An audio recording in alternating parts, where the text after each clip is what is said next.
हरतालिका तीज व्रत की सरल पूजा विधि क्या है? पूजा करने का शुभ मुहूर्त क्या है? तृतीया तिथि कब तक रहेगी? और पूजा में वो कौन से एक फल हैं जो आपको ज़रूर से ज़रूर चढ़ाने चाहिए? तमाम जानकारी आज इस वीडियो में आप सबको देने वाली हूँ। तो वीडियो बहुत ही ज़्यादा यूज़फुल होने वाला, वीडियो में लास्ट तक जरूर बने रहें। और वीडियो थोड़ी सी भी अच्छी लगे तो लाइक ज़रूर करें। चैनल पर पहली बार आए हैं तो सब्सक्राइब ज़रूर करें। नमस्ते दोस्तों, कैसे हैं आप सब? मैं आशा करती हूँ आप सब बहुत ही अच्छे होंगे। मैं मोनी आप सबका मेरे चैनल मोनी का संसार में स्वागत करती हूँ। वैवाहिक सुखी जीवन और अखंड सौभाग्य की प्राप्ति के लिए हर सुहागन महिलाएं हरतालिका तीज व्रत करती हैं। भाद्रपद मास के शुक्ल पक्ष की तृतीया तिथि को हरतालिका तीज व्रत मनाया जाता है। ये व्रत इस व्रत में महादेव और माता पार्वती की पूजा की जाती है। जो सुहागन महिलाएं हरतालिका तीज व्रत विधि पूर्वक करती हैं, उनका सौभाग्य महादेव और माता पार्वती सदा सर्वदा बनाए रखते हैं और उनके जीवन में सुख शांति समृद्धि सदैव बनी रहती है। तो हरतालिका तीज व्रत तृतीया तिथि में की जाती है। तृतीया तिथि की शुरुआत इस बार 5 सितंबर दोपहर 12:21 से हो रहा है और तृतीया तिथि की समाप्ति 6 सितंबर दोपहर 3:01 पे हो जाएगा। तो तृतीया तिथि में ही हरतालिका तीज व्रत की पूजा की जाती है। चूँकि उदया तिथि 6 सितंबर को है, इसलिए 6 सितंबर को हरतालिका तीज व्रत मनाई जाएगी। ठीक है। ये व्रत 3 दिन का होता है। पहले दिन नहाय खाए होता है, दूसरे दिन 24 घंटे का निर्जला व्रत होता है और तीसरे दिन पारण होता है।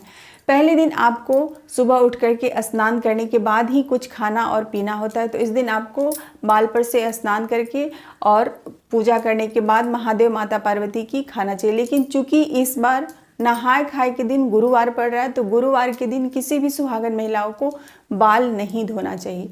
तो बिना बाल धोए आप स्नान कर लीजिए। इसके बाद खाना खाने के बाद शुक्रवार के दिन जब आप सुबह में सूर्योदय से पहले उठते हैं सरगी करने के लिए, उस समय आप बाल धो करके स्नान करके सरगी कर सकते हैं। सूर्योदय से पहले आप बाल धो करके स्नान कर लीजिए और सरगी आप खा सकते हैं। सरगी में हमेशा ही मीठी चीज़ें खानी चाहिए। नमक वाली चीज़ें खाने से आपको दूसरे दिन प्यास लग सकती है। ठीक है। सरगी करने के बाद आप ब्रश कर लीजिए, क्योंकि अन्न का कोई भी दाना आपके मुंह में नहीं रहना चाहिए। 6 तारीख को निर्जला व्रत रखा जाएगा। निर्जला व्रत का सुबह उठ करके नहा धोआ के महादेव माता पार्वती के समक्ष संकल्प लेना है कि 24 घंटे का मैं निर्जला व्रत कर रही हूँ। अपना नाम, अपना गोत्र और जहाँ भी आप रहते हैं उस जगह का आपको नाम लेना है और 24 घंटे का आपको निर्जला व्रत करना है। इस दिन क्या करना है, आपको 16 श्रृंगार में तैयार होना है और माता पार्वती को भी 16 श्रृंगार की चीज़ें चढ़ानी है। आप 2 जगह भी श्रृंगार की चीज़ें चढ़ा सकते हैं, एक दान करने के लिए और एक आप खुद के लिए। लेकिन अगर आप खुद के लिए नहीं चढ़ाते हैं तो जो दान करने के लिए सुहाग की चीज़ें चढ़ाते हैं, जब आप वो पारण के दिन दान करने लगे तो उसमें से कुछ सुहाग की चीज़ें आप अपने लिए अवश्य रखें प्रसाद के स्वरूप। ठीक है। इसके बाद बहुत लोग क्या करते हैं, मिट्टी की शिवलिंग और माता पार्वती की प्रतिमा बनाते हैं। नहीं तो आप सरल तरीके से एक लकड़ी के पाट पे लाल रंग का कपड़ा बिछा के महादेव सपरिवार की प्रतिमा रख करके आप पूजा कर सकते हैं। पूजा में 5 फल अवश्य लगना चाहिए। श्रृंगार की चीज़ें आप रख सकते हैं। महादेव का जो प्रिय पत्र और फूल वगैरह होता है वो आपको ज़रूर से ज़रूर चढ़ाना है। इसके बाद महादेव जी को एक वस्त्र स्वरूप आप जनेऊ जरूर से ज़रूर अर्पित करें। जो भी 5 फल होता है, मौसमी जो भी 5 फल है, नारियल एक जरूर से ज़रूर चढ़ाएं, क्योंकि नारियल श्रीफल चढ़ाना काफ़ी शुभ माना जाता है। तो आप नारियल अपने पूजा में अवश्य रखें। दूसरा, खीरा के बिना इस दिन का पूजा अधूरा माना जाता है। तो खीरा आप हरतालिका तीज व्रत का जो पूजा है उसमें आप खीरा अवश्य रखें, क्योंकि जो पारण होता है ना उसमें खीरा और चना खा करके ही पारण किया जाता है। ठीक है। इसके बाद आपको अपने सिनहोरा भी वहाँ माता पार्वती के पास रखना है। और देखिए, जब आप तैयार हो रहे हैं ना हरतालिका तीज व्रत में, तो सिनहोरा से ही अपने पूरे मांग को भरना है। नाक पर से लेकर के पूरे मांग में आपको सिनहोरा से सिंदूर लगाना। अब सिनहोरा क्या होता है, जो शादी के समय जो सिंदूर किया हमें मिलता है ना, उसे ही हम सिनहोरा बोलते हैं। अच्छे से तैयार होकर के सर पे चुन्नी रख करके, जो शादी वाला जो आपका चुनरी है वो ओढ़ करके ही आप हरतालिका तीज व्रत करें। इसके बाद जब आप पूजा कर ले तो हरतालिका तीज का कथा आप अवश्य सुने, क्योंकि हरतालिका तीज व्रत का कथा सुने बिना ये व्रत अधूरा माना जाता है। तो हाथ में अक्षत और पुष्प लेकर के तीज व्रत का कथा आप अवश्य सुने, जब तक आपका कथा पूर्ण ना हो जाए वहाँ से उठना नहीं चाहिए। और कोशिश करें कि 12 बजे रात तक जग करके महादेव माता पार्वती की भजन करें। अपने मुख से महादेव जी के लिए भजन कीर्तन करते हैं तो महादेव बहुत ही ज़्यादा प्रसन्न होते हैं।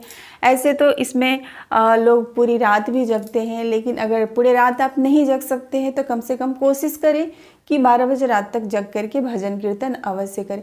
तो बहुत ही सरल और बहुत ही सिंपल तरीके से मैंने बताया कि हरतालिका तीज व्रत की पूजा कैसे की जाती है।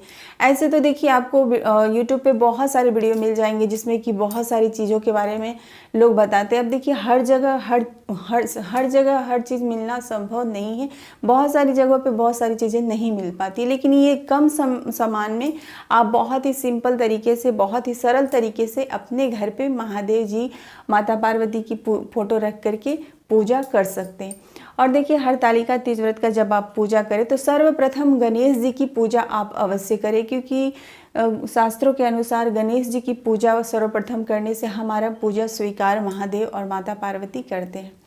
तो कुछ इस तरीके से आपको पूजा करना। अब 7 तारीख के दिन हरतालिका तीज व्रत का पारण है, तो पारण से पहले क्या करना, आपको सुबह सूर्योदय से पहले उठ करके पूजा कर लेना है। और जो आपने सिंदूर माता पार्वती को चढ़ाया था वो सिंदूर आपको अपने मांग में भी अवश्य भरनी है। और पारण करने से पहले अपने पति की पूजा अवश्य करें, अपने पति का चरण छू के आशीर्वाद अवश्य लें। इसके ऊपर मैंने पारण कैसे किया जाता है, पति की पूजा कैसे की जाती है, इसके ऊपर मैंने बहुत सारे वीडियो अपने चैनल पे अपलोड किया। आप प्लेलिस्ट में जाके देखेंगे तो आपको अत्यधिक लाभ मिलेगा। अगर आपके पति पास में नहीं हैं तो फ़ोन पे भी आप आशीर्वाद ले सकते हैं। उसके बाद ही आप जल ग्रहण करें और खीरा और चना डाल करके अपने मुख में व्रत का पारण करें।